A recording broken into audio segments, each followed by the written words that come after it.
watching, I am my crew in every way. Turn around, let me see you, wanna feel you with my rhythm. Oh, I know you can't get enough when I turn up with my rhythm. Your body's full of tears, making me want to let me be your rhythm tonight.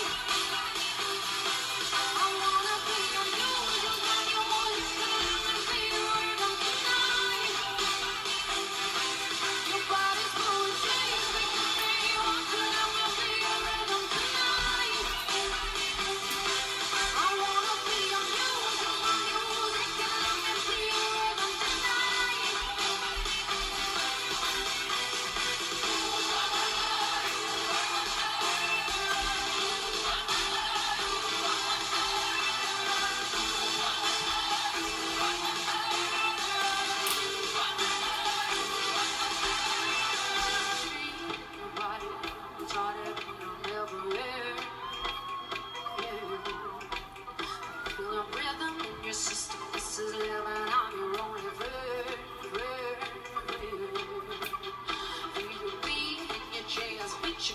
Like an animal. Free the beast from its cage, free the rage like an animal. Your body's full of tears, making me want to let me be your rhythm tonight. I wanna be your music, I'm yours, let me be your rhythm tonight. Your body's full of tears, making me want to let me be your rhythm tonight. I wanna be your music, my music, let me be your rhythm tonight.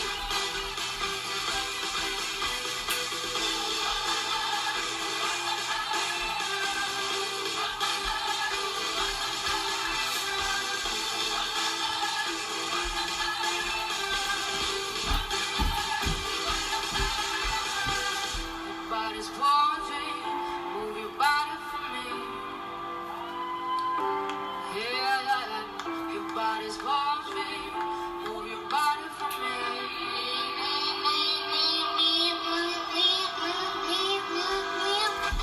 Your body's full of tears, making me want to let me be your rhythm tonight. I wanna be your music, my music, let me be your rhythm tonight. Your body's full of tears, making me want to let me be your rhythm tonight. I wanna be your music, my music, let me be your rhythm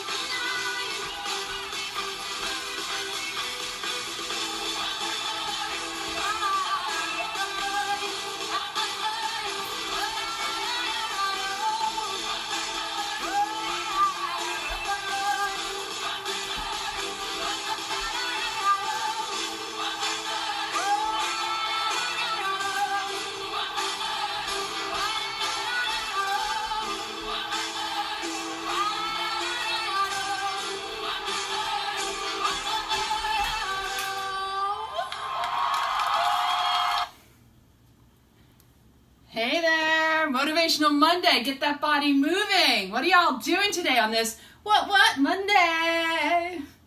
How are you? Hi, Michelle and Kathleen. Hey, Lana. Hi, Lana. Hey, Mike and Diana. Good to see you all. Hey, Steve and Deb. So, what moves you? What moves your body? What gets you like set in motion for the day? I am going to make up a smoothie, and some kombucha is in the fridge waiting for me because I stuck it in the freezer to chill it a little. I like it a little colder, personally. When I make my booch, I like it a little chill. Hey, Deb.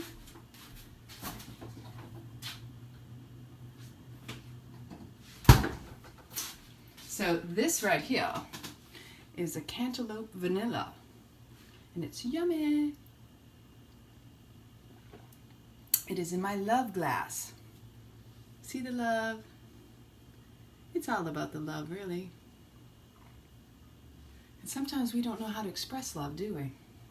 Or we think we're doing it, but maybe it's not as clear to others because everybody has a different expression of love, right? We all show up differently when it comes to how we express ourselves. And so we're all learning, what is my love language? How do I express myself? Had a little bit of a mess dribble, right? So the question is for you today, do you know your love language? How do you express yourself? I myself am a very affectionate person. And so sometimes if I don't receive a lot of affection, I feel a little bit withdrawn and feel like I'm missing something. I'm very huggy, touchy. It's not just about intimacy as in the actual, sexual act or anything like that, which is why it's easy for me to not be consumed by having to have things a certain way, as far as I don't need to have sex all the time. That was an addiction that I was very aware of, that I used as a form of affection for myself. That when I wasn't receiving that, I felt like, well, I'm not getting affection, because I've somehow associated that with an expression of love, right? And self-love. So look in the mirror first thing in the morning. Look at yourself and really see you. Look into your own eyes. See you for you. You be you, right? Love first needs to be cultivated with yourself. You might need to touch, and a lot of people, it's kind of a taboo thought to think, if I touch myself, it's a taboo. If I caress myself, if I embrace myself, it just doesn't feel right.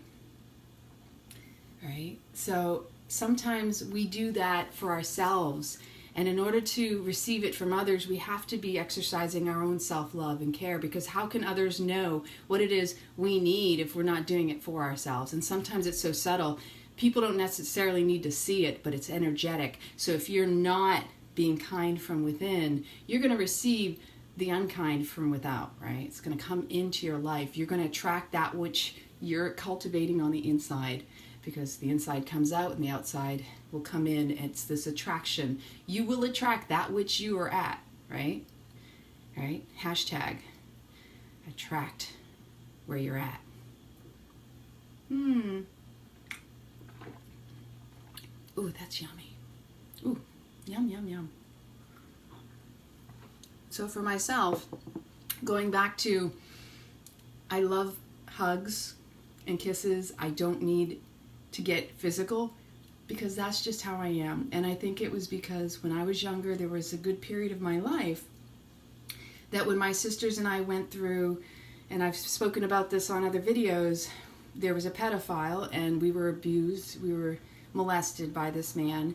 And so for me, when my parents started fighting about the circumstances and they weren't necessarily there for us emotionally, even my father pulled back a little, because he didn't know how to trust himself, and he didn't want to be accused of being that way toward his young girls, So there was this disconnect, and it caused this little bit of a separation of true affection through the form of touch, human touch, which we all do need, by the way.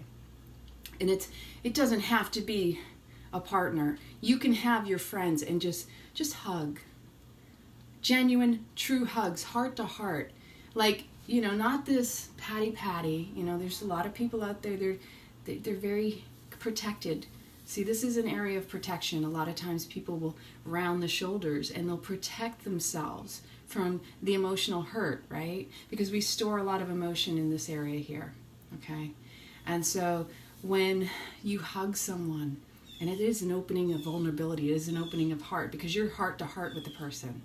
So when you come on, you want to make sure you get a good embrace and really just breathe into it.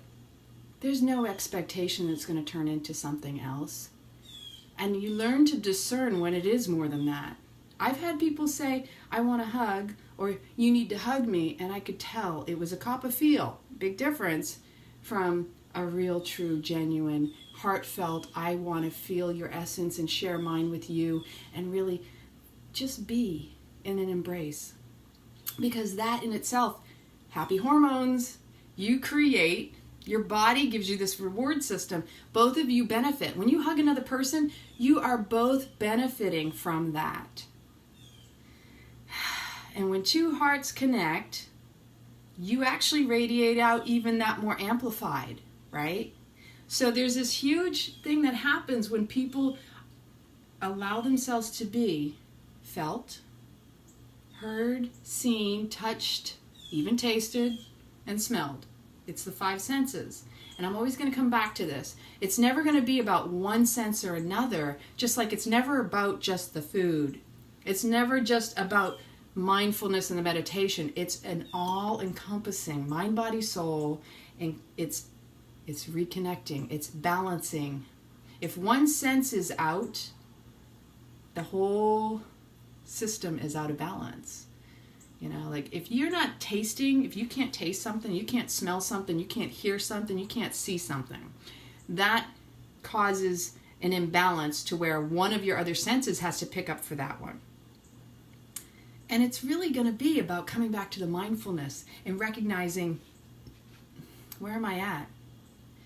Can I truly be present in this moment? Can I really feel? And when I use the word feel, I mean it from all the senses.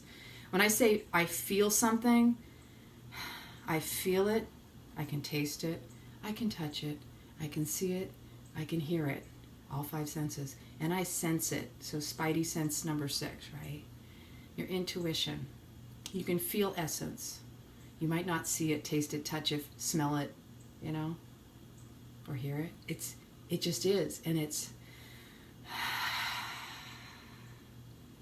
yeah, Cheryl, exactly. So in the past, I've had people hug me, and it was a little bit more than just a hug, and I was like very uncomfortable. And you feel the vibes. You feel the difference. You learn to discern and also be mindful of boundaries. Healthy boundaries. It's okay to say no. If you feel someone is trying to overstep a boundary, it's all right. That's called self-love and self-care. And if you don't establish the boundaries, then you're going to have people try to step over them at all times. I know for myself, it took me a long time. So again, going back to my childhood, we were not taught healthy boundaries. I've had to learn over time and rewrite and readjust and conform myself in my soul's direction and what I really needed, and learn through personal experience. In the end, it's all personal experience. Nobody can tell you anything, really. I mean, they can, but your ego can a lot of times be so strong, the will of the ego that says, who are you to tell me? So even when you try to help someone, you think you're helping them, they may be averse to it, and you may not realize it, but you're not helping them. You're actually setting them back because they're resistant to even taking the advice or hearing from you. So I've learned over the years, and sometimes I forget, to remind myself, was this asked for? Is this person receptive to receiving what I am giving them? Because if they're not receptive in receiving, then I've just wasted my time and theirs. And a lot of times that you're not only just wasting the time, but you find that you're setting them back, because for every step forward a person takes, that ego can also take 10 steps back and just set itself back. And you don't know, which is why it's imperative that you learn your own healthy boundaries. You learn to discern where you're at in the moment, and that you're not trying to help or try to fix anyone. Because if you're trying to fix someone, that's the subtlest form of control, thinking you know better for another person when most people don't even know what's right for themselves. And that takes, again, mindfulness, being present in the moment, being present in your physical body and not reaching out trying to fix the world. Go from the inside out, right?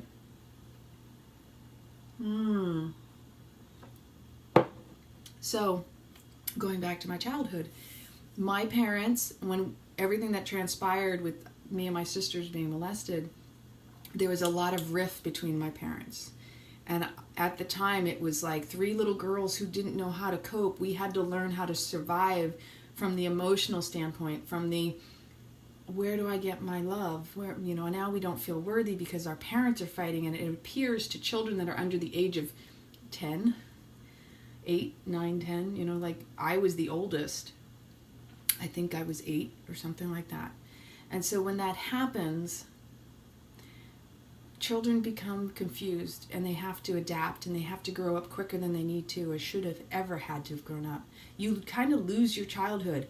I felt, and even my sisters may not have liked it, I felt like I became the parent, not just for my sisters, but also for my parents who couldn't get along. And they were doing the best they could because they themselves have, their own traumas, their own history that they brought forth in the relationship.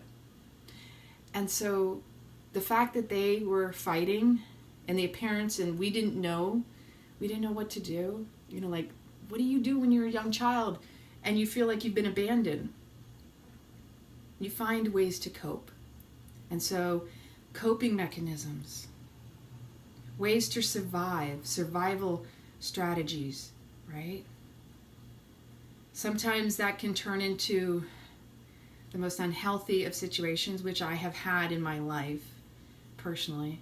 I have had, I've attached myself to people that were not healthy for me. I've had unhealthy behaviors. I got attention for sex. Go figure. So to attract a partner, which fortunately in my life, I was very much always in a relationship, but I wasn't always in the healthiest relationships, or maybe I wasn't behaving the most healthy during those relationships. And so in my past relationships, it was really easy to, just use the sex as a way to feel that deep connection and bond with another person. But that's actually an illusion, because the closer bond that you're going to find with the person is not going to be the physical act. And a lot of times we're using that as a comfort. Just like food, a lot of times you can be addicted to food. Maybe you're addicted to drinking, drugs, ways of escapism of not dealing with what's going on, what is still suppressed and pushed down. And the traumas and the triggers will still keep coming up. The emotional stuff that the triggers create, right? If someone says something a certain way and you react to it, not respond. The reaction comes from here. When you are emotional, that is when you're most irrational. And that's when you need to be recognizing, is this coming from my head or my heart? Your heart is not an emotional piece. It is, but not like we think it is. We want to say, that hurt. Actually, it hurt here. Because the attachment that goes on in the mind gives the appearance that it's in the heart. The mind will try to tell you, you hurt me. The heart will say, I see the beauty in all of it. Even what appears to be pain and what appears to be joy. The heart allows the mind to rule much more often than you realize. And that's why the physical body manifests what goes on up in here when we have dis-ease, pain, blockages, tightness, stiffness, I know this from my own personal body, and I notice when certain areas are acting up that I'm like, oh, here we go. I know. For me, it's the back of my heart. So, it's taken me years. I'm still working hard on it. Heart opening. It's not just the front of you. It's the whole of you. It's the back too. Because when it's so deep, when you've had such deep pain in your life, and especially heart related, it'll go into the deepest part. Like, this is more of your shadow side. This is how you project yourself and present yourself to the world. I have a huge diagram of what I established that was very helpful for me over the years. That, if you're aware of chakras, for example, all of the chakras from here on up, believe it or not, you have your masculine and your feminine. And then your left and your right. So this is your right, and that's your masculine, and then your feminine. And then you have your feminine and your masculine. And so there's not just one or the other, it's always overlapping and intertwined, right? And we're all needing to be integrated into the wholeness of being full. That means not just one or the other, because those are polarities, those are separations. So it's always being aware of where you've been and where you are in the moment. That's going to dictate how you move forward and flow through life with this divine dance, right? Breathing fully into your life.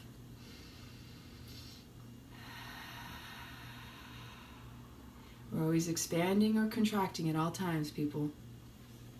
You breathe in, you're being breathed in. And when you exhale, that breath that you just took in, someone else is going to take in. And same thing when you're breathing in, it's not just breathed into you, because you wouldn't exist without some form of creation that loved you so much that it breathes the life into you. But you also breathe in the air of one another. So when you breathe out, at some point I'm breathing in what you breathed out. And this is how connected we are, but we don't think in that simplicity. We think, or we don't, right? We're aware, we're unaware. And when you're neutral and in the moment, you just are, and you're present. Because that is the gift, being in the presence of your own essence, your own being, your own divinity, your only prana life force. Master your breath with mindfulness and attention. Master your mind with awareness and intention. You're going to master your life. It's going to unfold perfectly and divinely. Because that's just how life is. We are. You know, when I say I am, I want to make sure that I say I am, and the words that precede, or that follow, right, will end up reflecting what it is I desire to be and what I desire to experience.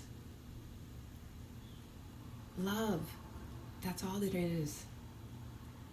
And how I experience it is going to be a reflection of how I'm actually feeling it from the inside out.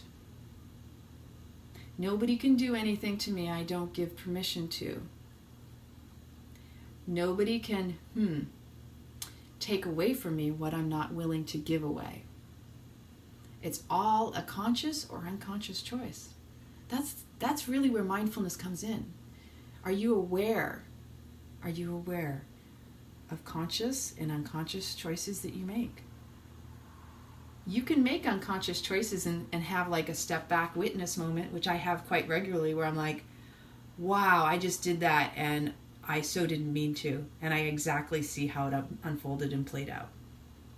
That's mindfulness. Meditation is single-minded focus. You could be meditating at any time during the day. When you are focused on one task, that is meditation. Can you be aware of the thoughts that are processing at the time you're single-mindedly focused and meditating? That's the awareness in the moment.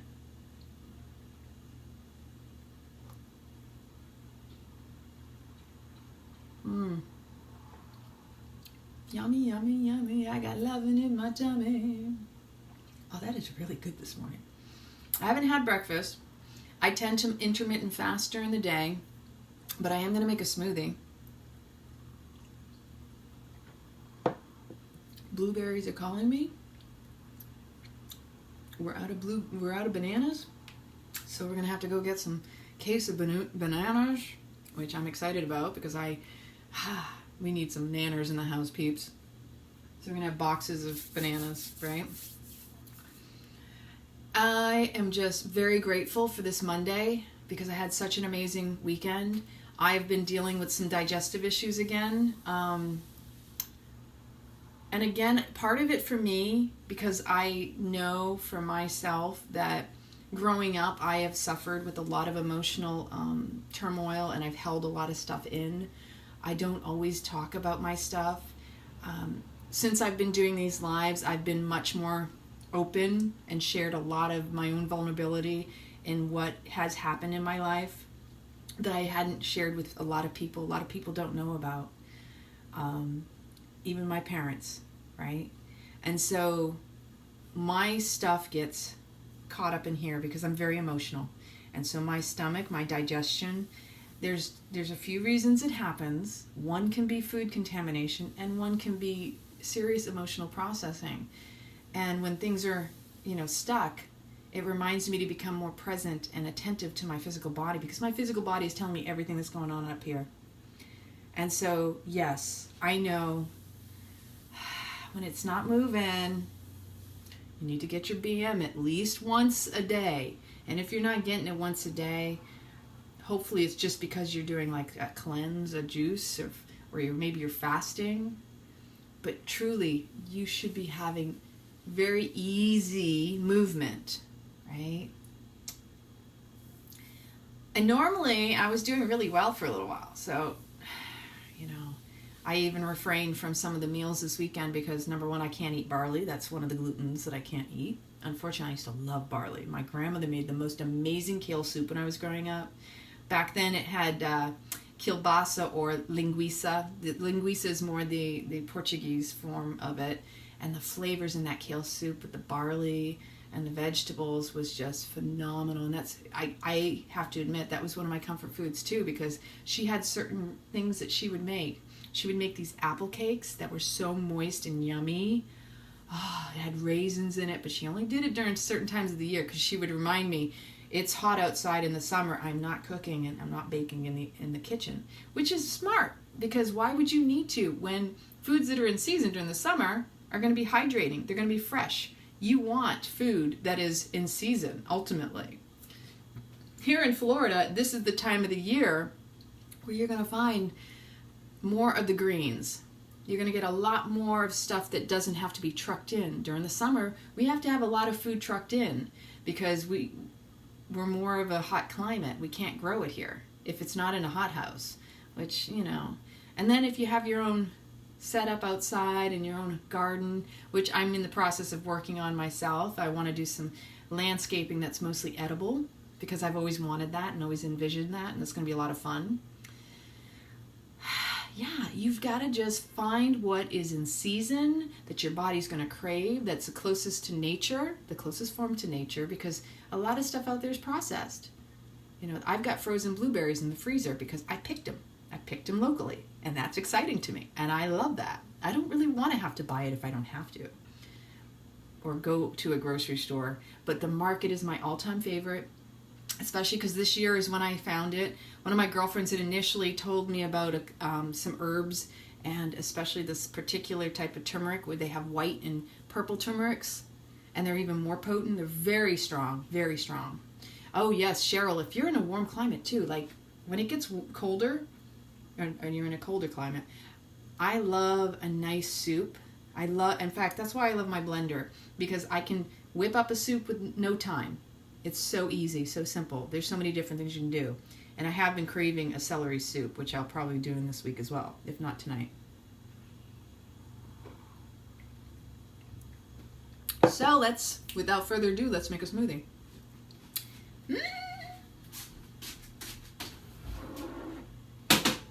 Alrighty, so we got the pitcher. Turn on the blender. We're gonna get out the blueberries and some ginger. I put ginger in anything and everything if I can. I got chunks of ginger from the market the last time I went. And, I got my knife. I know, it's been a while since I've been in my kitchen, hasn't it? I haven't done a recipe in my kitchen in a while. Just food for thought. I know I've been sharing video or pictures of stuff I've done. I think that might be all that I'm going to use, because I think I'm going to make a big arsh smoothie. I might use half of this. That's about, that's a lot. I've got, how many cups is that? Let's see. So we got about 24 ounces, which is about 4 cups. Or 3 cups, my bad. I had some bad math teachers over the years. The best math teachers I had, believe it or not, the best math teacher I ever had was when I was stationed in Korea. And I was working on my computer science degree. And this particular man was over there. He was from Greece. He was Greek. You couldn't get any better of a person to teach you math than a Greek. Hello. The naval center of the world is in Delphi. This is where they, the birthing of philosophy, mathematics, government, all this stuff came from there, and phenomenally intuitive, very aware people. When I spent my summer of 2015, when I was over there, I was teacher training with Shiva Ray. I was doing a little traveling, visiting with some friends. I spent almost a month in Greece, and I can tell you, that's one of my favorite countries to visit, because the people are just so wonderful, and they know. That was the summer where there was the issue with the euro and how they were so afraid about their money and the voting into the euro or not. Very smart people. They could close their borders and just be completely sustainable. They don't need anything from the outside. It's just the irony is there's people in like big cities who work for big companies that are coming from outside of Greece. They were the most feared. They had the most fear within them of losing their jobs. People were receiving emails that said, if you vote against it, we're going to fire you. Talk about bullying. Talk about trying to manipulate, putting that type of fear in somebody. And the question is how many of those people were aware enough to go, they don't know what I vote for. They don't know what I'm going to vote. So how can they even make the threat if they're unaware of my intentions or what I end up doing in the end? So that's like the worst way to try to bully someone into doing something. So I hate to do this, but I just had a heating guy show up that's got to fix my heater. I'm going to make this blueberry smoothie, but my heating's going to get fixed. I'm going to have to say adieu. I love you all. I hope you have an amazing Monday. Hashtag Motivational Monday. I want you to all keep it raw, stay rad. I love you from the bottom of my heart, truly. Make this a beautiful day. What?